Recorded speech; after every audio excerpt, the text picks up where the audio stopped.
بسم الله الرحمن الرحيم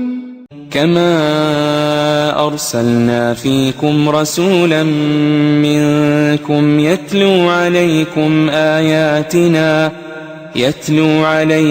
آياتنا ويزكيكم ويعلمكم الكتاب والحكمة ويعلمكم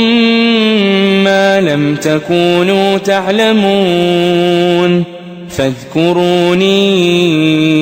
أذكركم واشكروا لي ولا تكفرون يا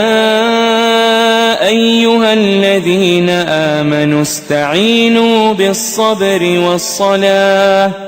إن الله مع الصابرين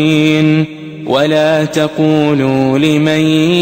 يقتل في سبيل الله أموات بل أحياء ولكن لا تشعرون ولنبلونكم بشيء من الخوف والجوع ونقص من الأموال والأنفس والثمرات وبشر الصابرين الذين إذا أصابتهم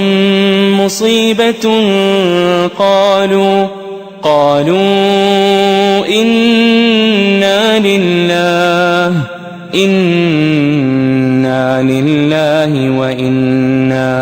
وإنا إليه راجعون أولئك عليهم صلوات من ربهم ورحمة وأولئك هم المهتدون